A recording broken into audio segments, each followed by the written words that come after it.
The first time Celia Beckett saw Wallace Whitfield, he was on his knees in the dirt outside the Sweetwater Baptist Church, praying for the soul of a man his own uncle had shot dead the night before.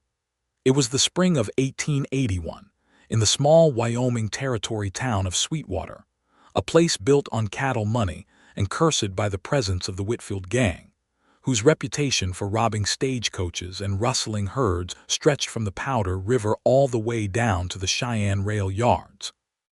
Everyone in town knew the name Whitfield, and everyone in town flinched a little when they heard it, because Celia Whitfield, the head of that outfit, had buried more men than the local undertaker had coffins for. But Wallace was different, and Celia had heard the whispers about him long before she ever laid eyes on him. They said he was Celia's nephew, raised half by the gang and half by a circuit-riding preacher who had taken pity on the boy after his mother died of fever. They said he had run with his uncle's men for a season when he was younger, learning to ride and shoot as any boy in that family was expected to, but that something in him had turned away from it, like a compass needle, finding true north despite every hand that tried to twist it.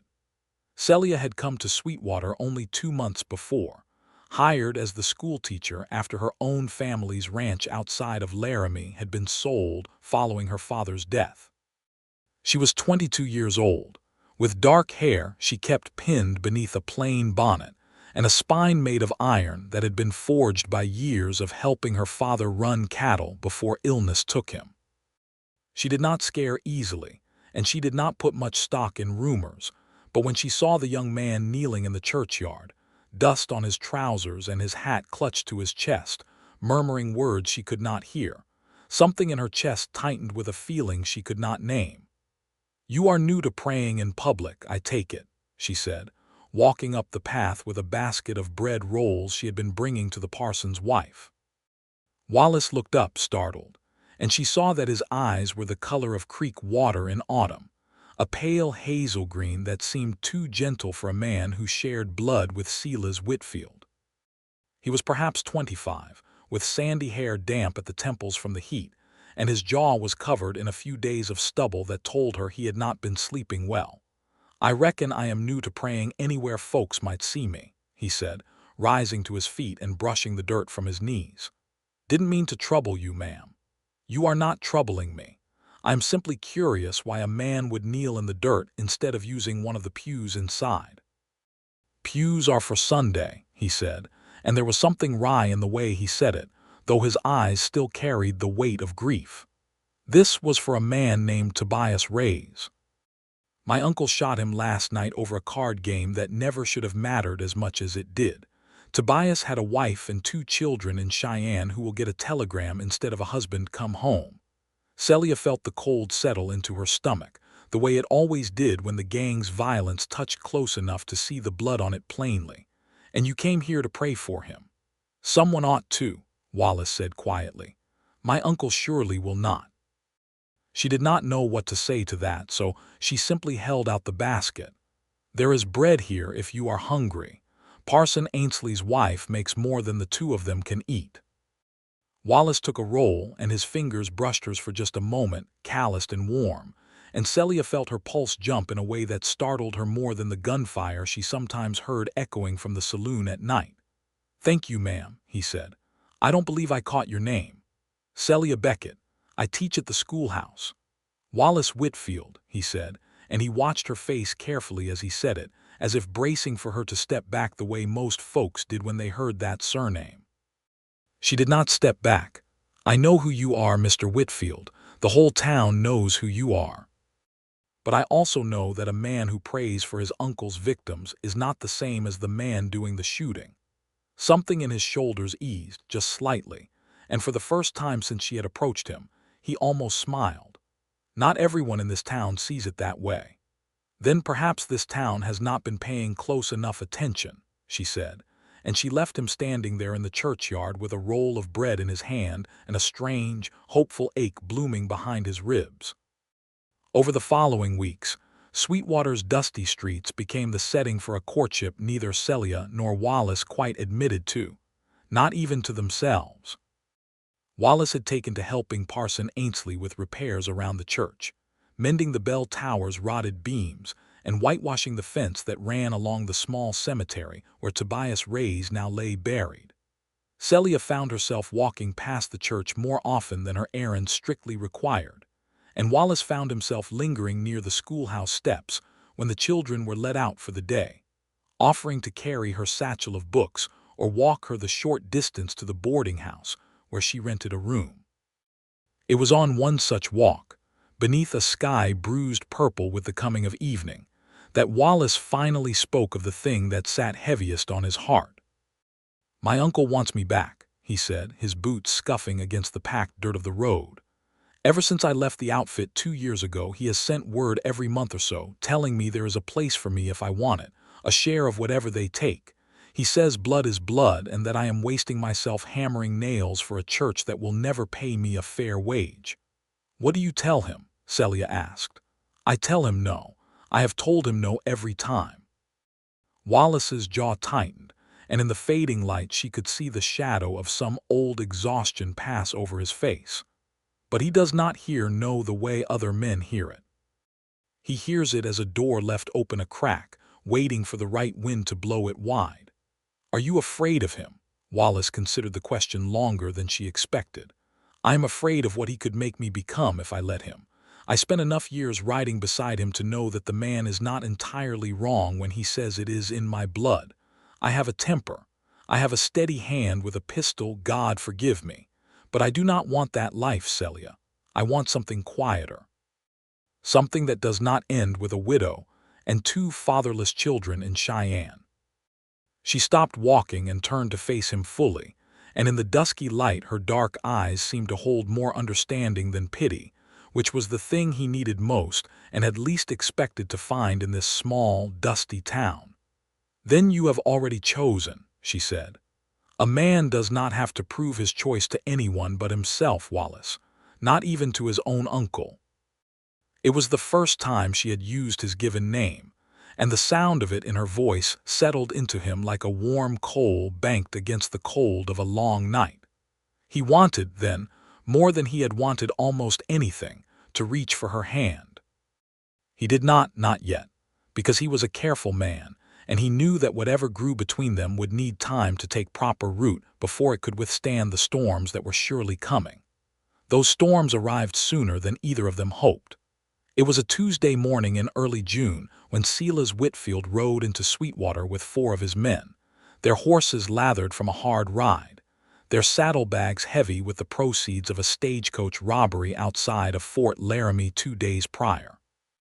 Celia's was a broad-shouldered man in his 50s, with a beard shot through with gray and eyes so dark they seemed to swallow the light around them. He had the kind of presence that made men in the saloon go quiet when he walked through the door, not out of respect, but out of the particular fear that comes from knowing a man has killed and will kill again without much hesitation. He found Wallace at the church, up on a ladder replacing shingles on the roof, and he sat his horse at the edge of the churchyard and called up to him without dismounting. "Nephew," Celia said, his voice carrying the easy confidence of a man who had never once doubted his own authority, "you are still up there hammering God's roof, I see."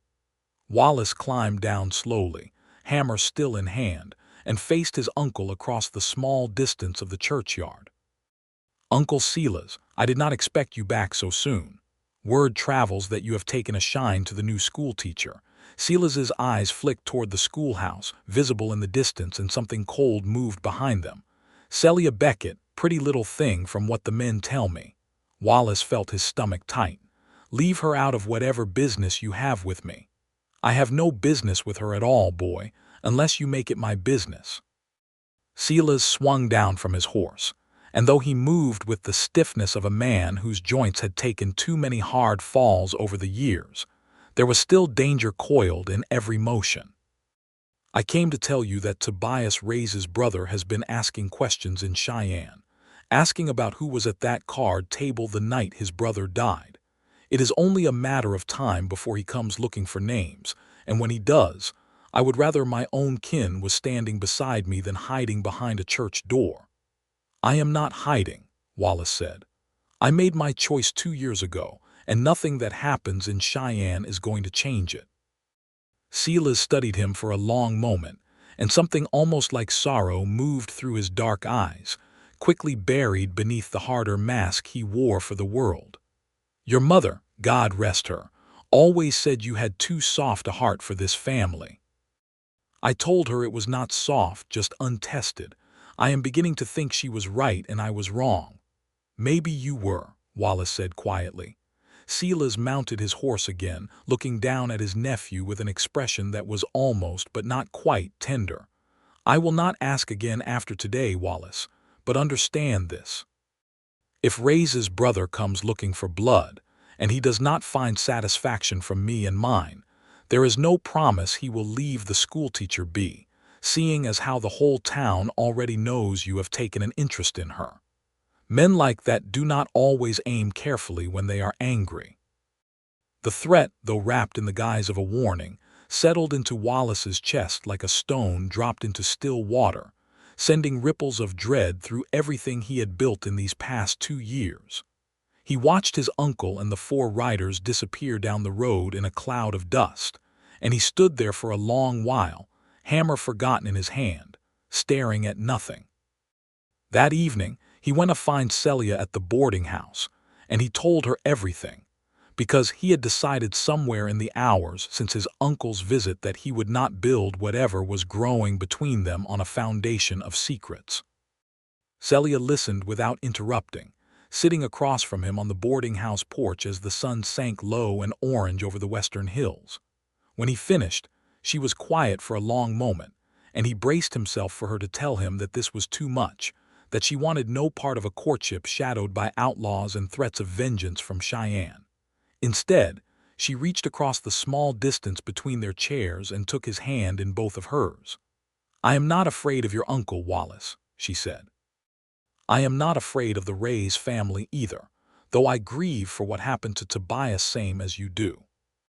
What I am afraid of is that you might believe you have to face all of this alone, simply because you have spent so many years believing that no one would choose to stand beside a Whitfield. You should be afraid, he said, though his voice had gone rough with emotion. This is not a safe thing, caring for me. Nothing worth having was ever entirely safe, Celia said. My father used to say that about the ranch, about cattle, about everything he ever built with his own 2 hands. I did not come to Sweetwater to live a small, careful life, Wallace. I came here because I had nowhere else to go, and I have found, in these 2 months, that I would rather stand in the path of whatever storm is coming than spend my life wondering what might have been if I had stepped back out of fear. He looked at her then, really looked at her, at the steady set of her jaw and the fierce, quiet courage in her dark eyes, and he understood with a certainty that settled deep into his bones that he had fallen in love with Celia Beckett somewhere in the space of these past weeks, without ever quite noticing the moment it happened. Celia, he said, and her name came out of him like a prayer. I do not have much to offer you. A church roof I am mending for free, a room above the livery stable, and an uncle who robs stagecoaches for a living. That is the whole of what I am.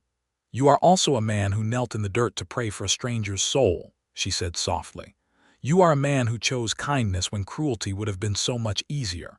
That is worth more to me than any ranch or fortune, Wallace Whitfield. He leaned forward slowly, giving her every chance to pull away if she wished it, but she did not pull away. Their first kiss was soft and uncertain at first, then deepened by the weight of everything unspoken between them, out there on the boarding house porch with the last light of day fading gold across the Wyoming hills. They did not have much time to simply exist in the sweetness of that new understanding before trouble arrived, as trouble so often does in a town built at the crossroads of outlaws and lawmen. It came in the form of Marshal Otis Gray, a broad-chested man with a graying mustache who had been chasing the Whitfield gang for the better part of 3 years, without ever managing to catch Celia's doing anything he could prove in a court of law. Marshal Gray arrived in Sweetwater on a hot afternoon in late June, 2 deputies riding behind him, and he made his way directly to the church where Wallace was helping Parson Ainsley repair a section of fence. Wallace Whitfield, the marshal said, dismounting with the deliberate care of a man who had learned long ago not to rush into anything. I have some questions for you, and I would prefer we speak somewhere private. Wallace set down his tools, his heart hammering though his face remained calm. I have nothing to hide from you, Marshal. Ask your questions here if you like. Marshal Gray studied him for a long moment, then glanced at Parson Ainsley, who nodded and stepped away to give them room. Your uncle robbed the Fort Laramie stagecoach 3 weeks back, killed the driver in the process, a man named Elias Cobb who left behind a wife and 3 children. I have reason to believe you know where Silas and his men are holed up. I have not ridden with my uncle's gang in 2 years, Wallace said, his voice steady despite the tightness in his chest. I do not know where he is holed up, and if I did, I am not certain I would tell you, only because I do not know what would happen to me if word got back to him that I had turned informant. But I will tell you this, Marshal, I want him caught. I want this gang stopped, for the sake of every family like the Cobbs and the Reyeses who have paid the price for my uncle's greed. The marshal's eyes narrowed, studying him with the particular scrutiny of a lawman who had been lied to more times than he could count. That is a bold thing to say about your own blood. Blood does not make a man righteous, Wallace said. I learned that a long time ago. Marshal Gray was quiet for a moment, and then something in his stern expression softened just slightly. There is a bounty on Silas Whitfield's head, $500 dead or alive. If you were willing to help me find him, and if it led to his capture, that bounty would be yours to claim. Wallace felt the offer settle strangely in his chest, a tangle of temptation and revulsion twisted together. $500 was more money than he had ever held in his life, enough to buy a small piece of land, enough to build a proper home instead of a rented room above the livery stable. But the thought of it being blood money, earned by turning against the last living member of his own family, made something in him recoil. I will not betray my uncle for money, Marshal, he said finally. But if there comes a day when stopping him is the only way to save innocent lives, I will do what is right, and I will not ask for payment in doing it. Marshal Gray studied him a long moment more, then gave a slow nod, as if this answer, though not the one he had hoped for, was at least an honest one. Fair enough, son. I will not press you further today. But I fear this business is not finished, not by a long measure, and when it comes to its end, I suspect you will find yourself standing closer to the middle of it than you would like. The marshal's words proved prophetic sooner than anyone in Sweetwater could have wished. It was in the middle of July, with the summer heat lying thick and heavy over the plains, that word reached town of a new tragedy. Ezra Reyes, the older brother of the man Silas had killed over the card game, had ridden into the territory with 3 men of his own, seeking the vengeance the law had been too slow to provide. He had traced Silas's gang to a hideout in the Badlands north of Sweetwater, and in the resulting gunfight, 2 of Silas's men had been killed, along with one of Ezra's own riders. Silas himself had escaped, wounded, and was now believed to be hiding somewhere in the hills close to town, too injured to travel far, with Ezra Reyes and his remaining men combing the countryside in a fury of grief and vengeance that would not rest until every last Whitfield had paid for Tobias's death. The news reached Wallace through Parson Ainsley, who had heard it from a rancher passing through, and Wallace felt the blood drain from his face as he listened. They will come looking for me next, he said, his voice hollow. Ezra Reyes will not distinguish between the uncle who pulled the trigger and the nephew who shares his name. Then you must go to the marshal, Celia said, having come running to the church the moment she heard the news from the boarding house's other tenants. Her bonnet was askew, her breath coming quick with worry, and Wallace felt a fierce ache of love for her even in the midst of his fear. The marshal cannot protect me from a man determined to see blood spilled, Wallace said. And even if he could, Celia, my uncle is out there right now, wounded, alone, being hunted like an animal. Whatever he has done, whatever wrongs he has committed, he is still the man who raised me after my mother died. I cannot simply let him die in the hills without at least trying to help him find safety, or at the very least, help him face justice properly instead of dying at the hands of a mob seeking vengeance rather than law. Celia's eyes widened with fear, but beneath the fear, Wallace saw something else, something that looked almost like understanding. You want to find him yourself. I have to, Wallace said. Not to join him, not to help him escape justice for what he has done, but to convince him to surrender to Marshal Gray, to face a proper trial instead of dying in a gunfight in the hills like some animal run to ground. It is the only way this ends without more blood being spilled, Celia. I know these hills. I know where my uncle would hide if he were wounded and desperate. I have to try. Then I am coming with you, Celia said, and her voice left no room for argument. Celia, no, this is too dangerous. If Ezra Reyes's men find us out there, if Ezra Reyes's men find you out there alone, they will assume you are one of the gang and shoot first and ask questions never, Celia said fiercely. But if I am there, if there is a witness, a schoolteacher with no stake in outlaw business, perhaps that gives them pause. Perhaps that is the difference between you coming home to me and not coming home at all. Wallace wanted to argue further, wanted to insist that she stay safe in town while he rode into danger alone, but he saw in her eyes the same fierce, unbending courage that had drawn him to her in the first place, and he understood that trying to talk her out of this would be as fruitless as trying to talk the sun out of setting. All right, he said finally, but we go to Marshal Gray first. He needs to know what we are attempting, and he needs to be ready to receive my uncle's surrender if we can convince him to give it. They found Marshal Gray at the small jailhouse on the edge of town, and when Wallace explained his plan, the marshal's face went through a complicated series of expressions, landing finally on something like grudging respect. You understand the risk you are taking, the marshal said. If Reyes's men find you before you find your uncle, there will be no explaining your way out of that situation. And if you do find Celia's, there is no guarantee he will listen to reason. Men like your uncle do not often go quietly, even when the alternative is death. I understand the risk, Wallace said. But I cannot simply do nothing while my uncle bleeds out in the hills, and while an innocent man's grief drives him to commit murders that will only bring more suffering into this world. Someone has to try to break this cycle, Marshal. It might as well be me. Marshal Gray studied him for a long moment, then nodded slowly. I will ride with 2 deputies to the base of the hills and wait there. If you can convince your uncle to come down peacefully, I will take him into custody and see that he faces a fair trial. If Reyes and his men arrive first, I will do what I can to keep the peace, though I cannot promise miracles.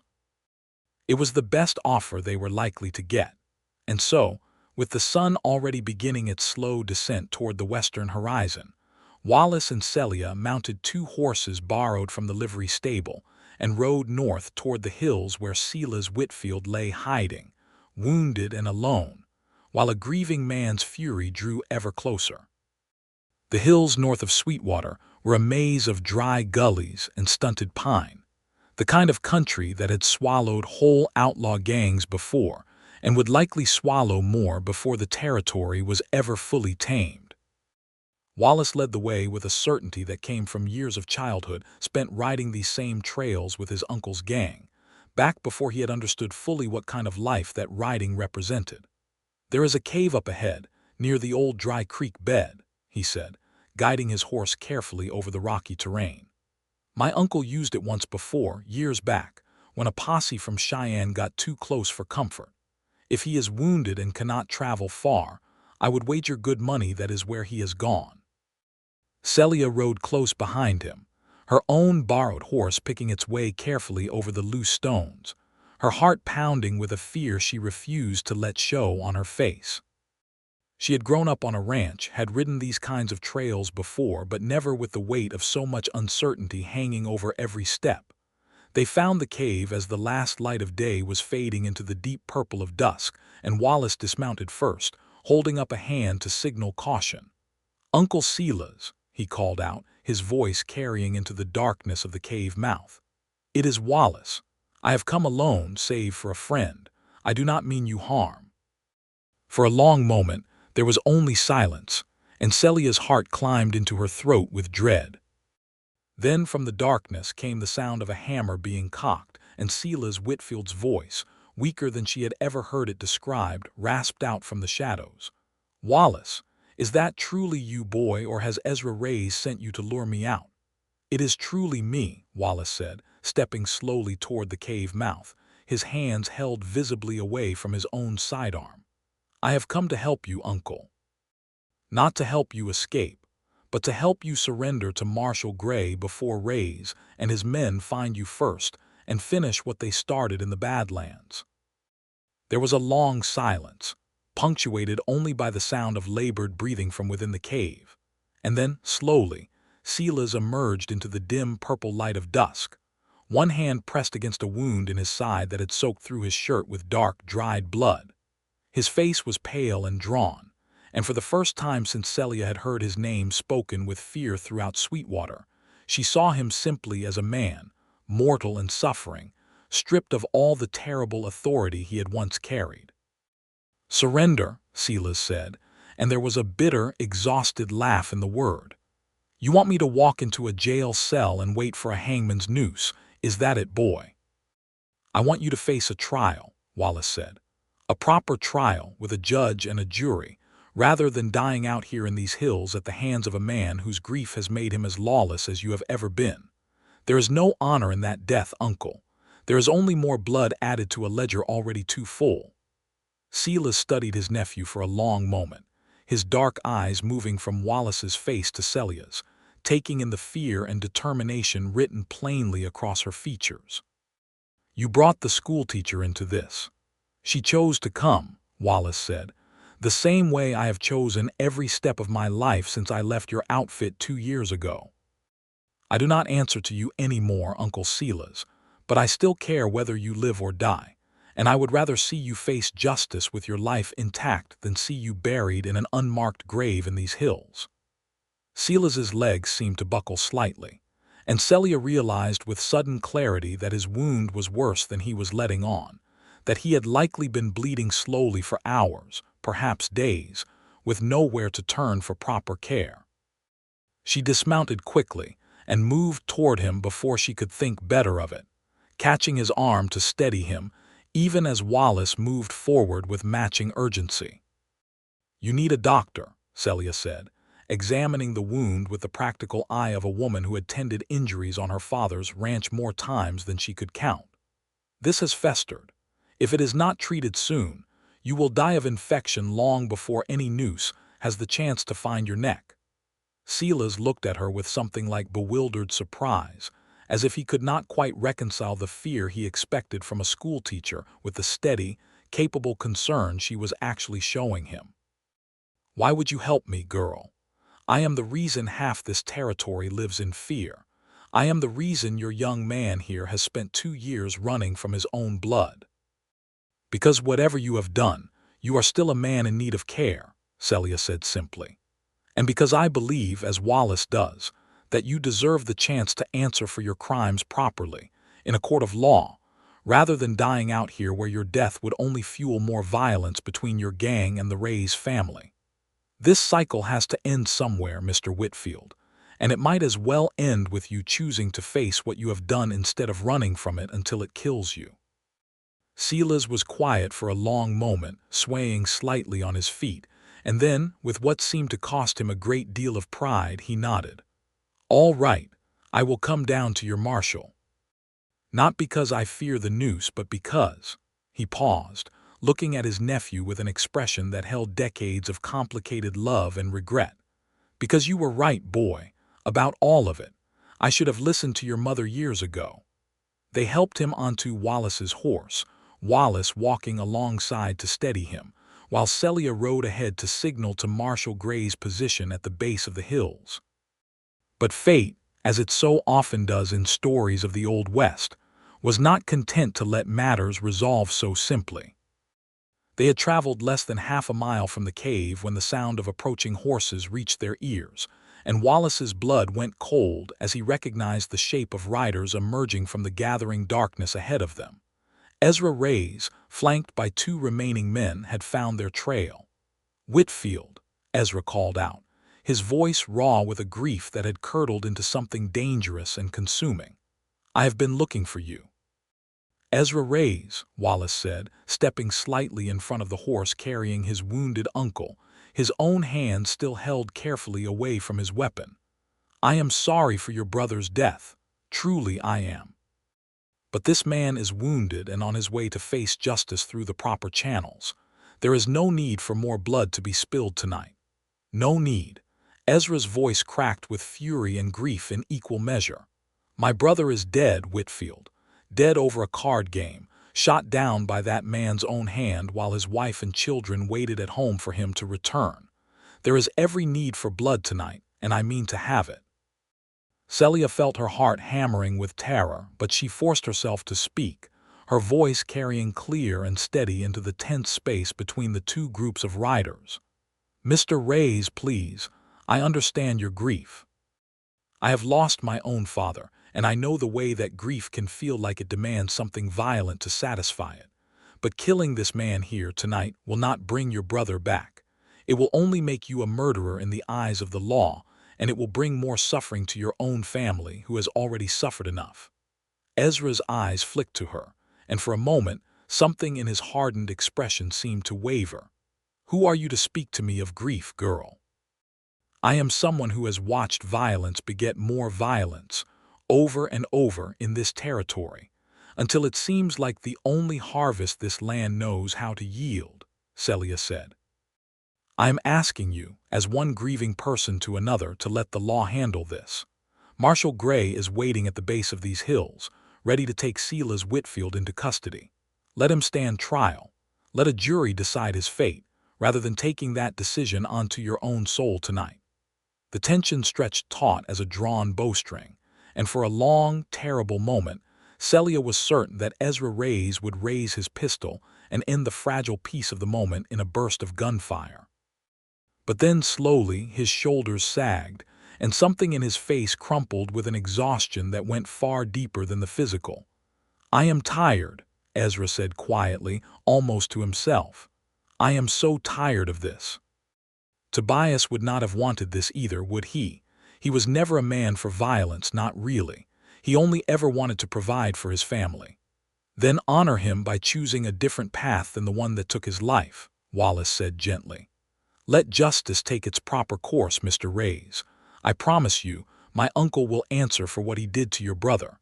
But let that answer come through a court of law, not through more graves dug in these hills." Ezra was silent for a long moment, his eyes moving between Wallace, Celia, and the pale, wounded figure of Silas Whitfield slumped on the horse behind them. Finally, with visible effort, he lowered the pistol he had raised without either of them quite noticing, and holstered it with hands that trembled slightly from the release of tension. "All right," he said, his voice hollow with spent fury. "I will let the law handle this, but I will be there at that trial, Whitfield, and I will see justice done, one way or another." "That is all any of us can ask," Wallace said, relief flooding through him so powerfully that his knees nearly buckled beneath him.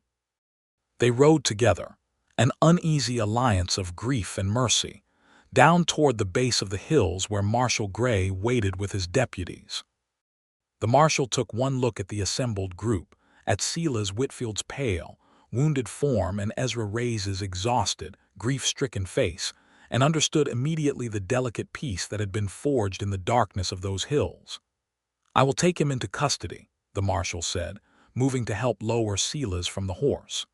"He will receive medical attention, and he will stand trial for his crimes, including the murder of Tobias Reyes. I give you my word on that, Mr. Reyes."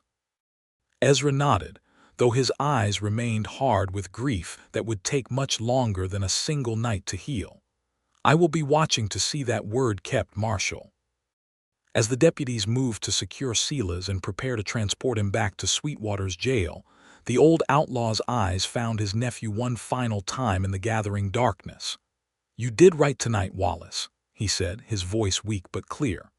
"Better than I ever taught you to do. I am sorry, boy. Sorry for all of it. Your mother would be proud of the man you have become, even if I was too foolish to see the value in it while there was still time." Wallace felt tears sting his eyes, unexpected and overwhelming. It is not too late to change, uncle, even now, even facing what is coming. "Perhaps not," Celia said, and there was something almost like peace in his exhausted expression as the deputies helped him toward the wagon that would carry him back to town. "Perhaps a man can find some measure of redemption, even at the end of a long, wrong-headed life." The ride back to Sweetwater passed in a blur of exhausted relief for Wallace and Celia, the adrenaline of the confrontation slowly draining away to leave them both trembling with the aftermath of fear finally released. They did not speak much on that ride, but Wallace reached for Celia's hand at one point, and she took it without hesitation, and in that simple touch was contained everything they could not yet find words to express. The weeks that followed brought a strange kind of peace to Sweetwater, though it was a peace built on the foundation of pending justice rather than the illusion that all danger had passed. Silas Whitfield recovered slowly from his wound under the care of the town doctor, kept under careful guard in the jailhouse, awaiting the arrival of a circuit judge who would preside over his trial. Ezra Reyes remained in town as well, staying at the small boarding house and watching the proceedings with the wary attention of a man determined to see justice properly served, though the raw edge of his fury had softened over those weeks into something more like grim patience.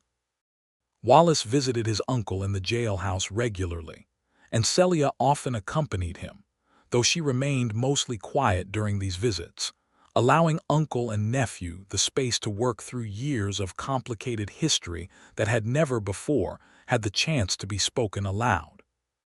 "I never told you enough how proud I was that you got away from that life," Silas admitted during one such visit, sitting on the narrow cot in his cell with his hands folded loosely in his lap. "I told myself I was angry that you refused to ride with us, but truthfully, boy, I think I was jealous. Jealous that you had found a way out that I never allowed myself to believe existed for men like us." "It is never too late to choose a different path," Wallace said, echoing the words he had spoken to his uncle in the darkness of those hills. "Even now, even facing trial, you can choose how you spend whatever years remain to you. You can choose honesty. You can choose to make what amends are possible." Silas nodded slowly, and something in his weathered face softened with an emotion that looked remarkably like hope, however fragile and uncertain. "I have been thinking on that, actually. There is money hidden away from all those years of robbery, money I never had the chance to spend, given how careful I always had to be about drawing attention. I have decided I wanted to go to the Reyes family, and to the widow of that stagecoach driver, Elias Cobb. It will not undo what I have done, but perhaps it is a start towards some kind of amends." Wallace felt a lump rise in his throat, hearing this unexpected turn in his uncle's hardened heart. "That is a good thing to do, Uncle Silas. A genuinely good thing. Perhaps I learned it from watching you these past years," Silas said, and for the first time in longer than either of them could remember, uncle and nephew shared a smile that held no shadow of the violence and fear that had defined their family name for so long. The circuit judge arrived in Sweetwater in late August, and the trial that followed was, by the standards of frontier justice, remarkably swift and thorough. Silas Whitfield pleaded guilty to the murder of Tobias Reyes and to numerous charges of robbery spanning years of criminal activity across the territory. He made no attempt to minimize his guilt or to seek leniency beyond what the truth itself might earn him, and this uncharacteristic honesty, combined with his voluntary surrender and his effort to make restitution to his victims' families, moved the judge to a sentence of life imprisonment rather than execution, a mercy that even Ezra Reyes, present in the courtroom, did not contest. "He will spend the remainder of his days in the territorial prison," the judge announced, his gavel falling with the finality of a decision that would echo through the rest of Silas Whitfield's life. May that time be spent in genuine reflection on the harm he has caused. As the deputies led Celia from the courtroom, he paused briefly beside where Wallace and Celia sat, and he looked at his nephew with eyes that held decades of regret finally given voice. "Live well, Wallace," he said. "Live the life I should have chosen all those years ago, and take care of this young woman. She has more courage in her than most men I have ridden with." "I intend to, Uncle," Wallace said, his voice thick with emotion, "on both counts." As the courtroom emptied and the crowd dispersed into the warm August afternoon, Ezra Reyes approached Wallace and Celia, his hat held respectfully in his hands. "I wanted to thank you," he said, his voice still carrying the weight of grief, though gentled now by the passage of time and the resolution the trial had brought. "For what you did that night in the hills, for stopping me before I did something that would have made me no better than the man who killed my brother. I do not think I properly understood in the moment how close I came to losing myself entirely to that anger." "You do not owe us thanks, Mr. Reyes," Celia said gently. "Grief makes fools of us all, given the chance. I am only glad that justice found a path that did not require more graves to be dug." Ezra nodded, and something like genuine warmth entered his expression for the first time since Celia had met him. "The money your uncle set aside, Wallace, it will help my brother's widow and children more than I can properly express. It will not bring Tobias back, but it will ease their path forward considerably. For that, at least, I find myself grateful, strange as that gratitude feels given everything that came before it." With the trial concluded, and the shadow of the Whitfield gang's violence finally lifted from Sweetwater, the town began to settle into a kind of peace it had not known in years. Wallace continued his work with Parson Ainsley, and in the months that followed, he found himself drawn increasingly toward a calling he had long felt stirring within him but had never quite found the courage to pursue fully. "I have been thinking," he told Celia one evening in early September, as they sat together on the porch of the boarding house, watching the sun set gold and amber over the western hills, "about seeking ordination. Parson Ainsley says there is a seminary in Cheyenne that could train me properly, and he has offered to write a letter of recommendation on my behalf." Celia turned to look at him, and in her dark eyes he saw nothing but warm encouragement. "You would make a fine preacher, Wallace. I have watched you these past months, the way you comfort the grieving, the way you counsel the troubled. It is a calling that suits you far better than the life your uncle tried to pull you back toward." "It would mean staying in Sweetwater," Wallace said carefully, watching her face for any sign of hesitation. "Parson Ainsley is growing older, and he has spoken of wanting someone to eventually take over his congregation here, rather than needing to bring in a stranger from outside the territory." "I have no objection to staying in Sweetwater," Celia said, a small smile playing at the corners of her mouth. "I have grown rather fond of this town and its people, and one particular churchyard where a certain young man once knelt in the dirt praying for a stranger's soul." Wallace reached for her hand, his heart full to bursting with a happiness he had not believed himself capable of feeling, given the shadow his family name had cast over so much of his life. "Celia Beckett," he said, his voice suddenly serious despite the joy dancing in his eyes.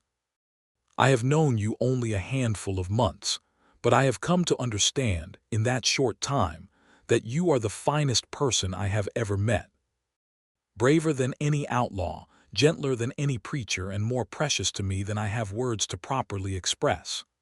"Wallace," Celia said softly, sensing the weight building behind his words, her own heart beginning to pound with anticipation. "I do not have much to offer you," he continued, echoing words he had spoken to her once before, though now they carried a different, deeper meaning.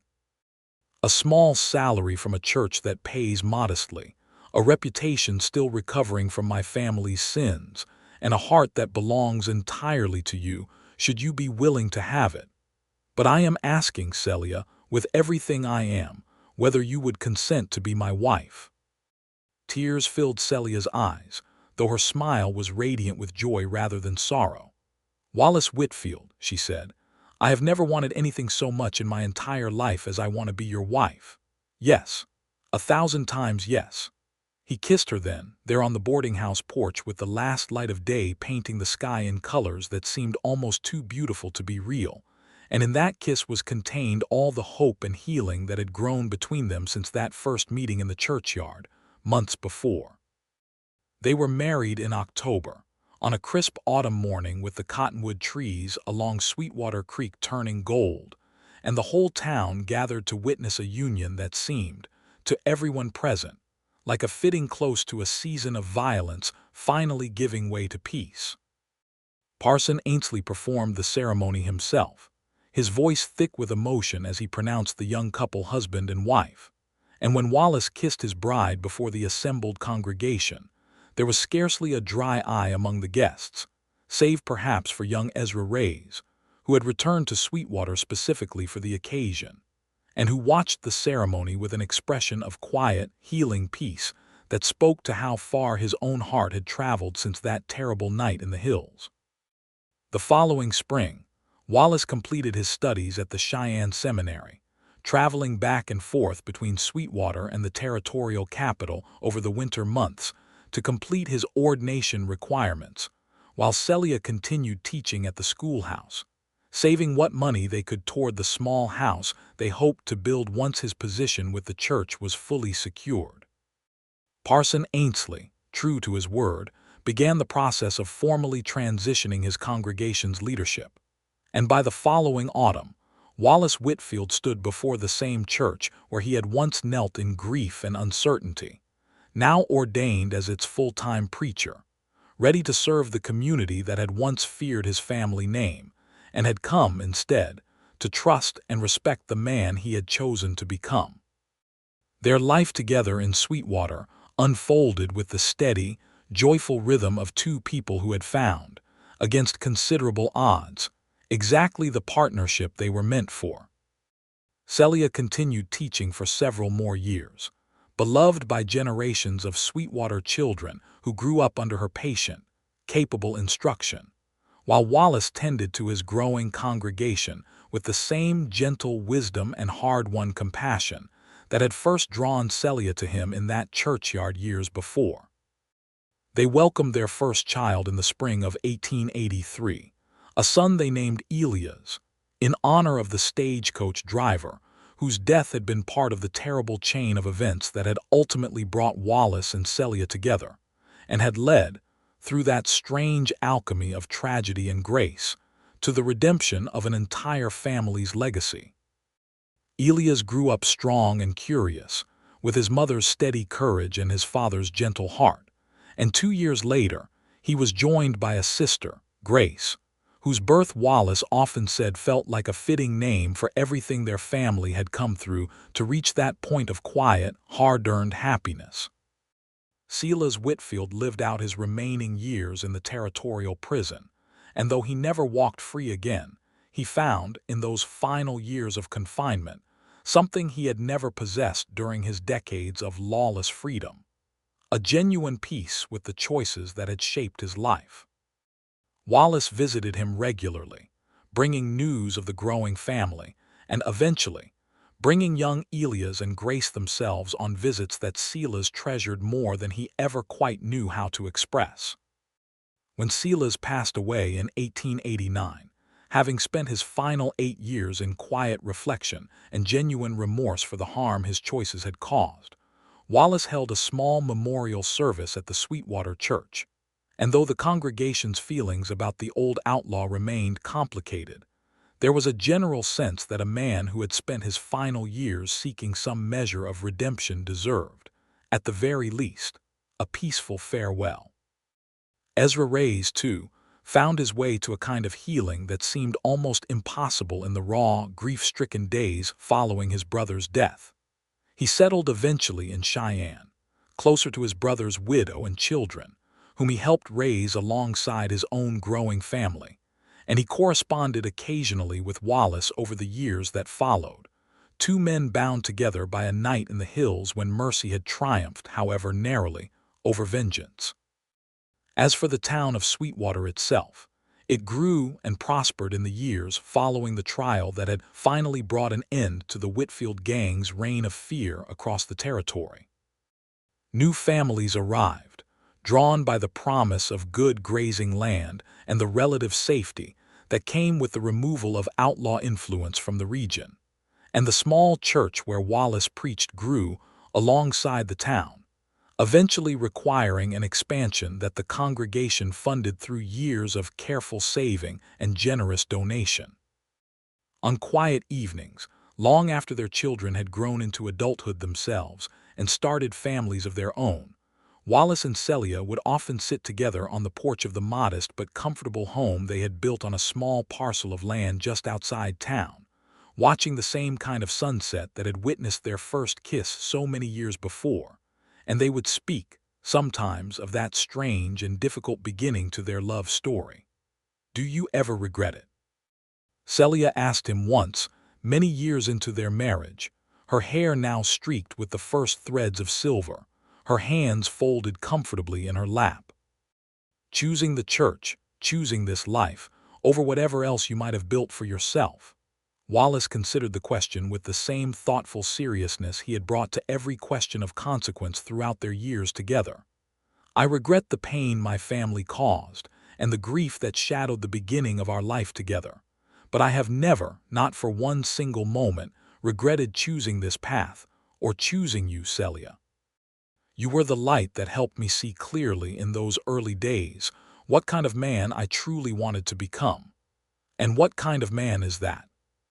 She asked, though she knew the answer, had known it for decades, but loved to hear him speak it aloud regardless. "A man who chose love over fear," Wallace said, reaching for her hand with the same tender certainty he had shown that first evening on the boarding house porch all those years before. "A man who found in the person of one remarkable woman everything that his family's violence and greed had always failed to provide. Peace, Celia, purpose. A love strong enough to weather every storm that tried to tear it apart before it had even properly begun." She leaned into him then, resting her head against his shoulder as the Wyoming sky painted itself in shades of amber and rose above the small town they had helped shape into something better than the fear and violence that had once defined it. Their story, born in a churchyard shadowed by grief and outlaw legacy, had become, over the passing years, a testament to the possibility that even the deepest family wounds could be healed by the steady, patient work of choosing love, choosing mercy, and choosing, again and again, the harder but infinitely more rewarding path toward genuine redemption. And so it was that Celia Beckett and Wallace Whitfield lived out their remaining years together in the town that had witnessed both the darkest chapter of the Whitfield family's history and its most hopeful redemption, surrounded by children and grandchildren, by a congregation that had come to love them both dearly, and by the quiet, abiding certainty that love, chosen deliberately and nurtured faithfully through every trial that sought to test it, could triumph over even the most difficult beginnings that life had to offer. Their love story, once whispered about in Sweetwater as an unlikely pairing between a schoolteacher and an outlaw's nephew, became instead the town's most cherished legend, told and retold across generations as proof that a person's character was never determined by the family they were born into, but by the choices they made, one difficult decision at a time, in pursuit of the kind of life and love they believed themselves worthy of building. In the end, that was the truest legacy Wallace Whitfield left behind, greater than any church he built or any sermon he preached. The simple, profound demonstration that even a man born into violence and shadowed by his family's sins could choose, through faith and love and stubborn hope, to become something entirely different, something worthy of the extraordinary woman who had seen past his name to the goodness of his heart from that very first meeting in the dusty churchyard of Sweetwater, Wyoming, so many years before.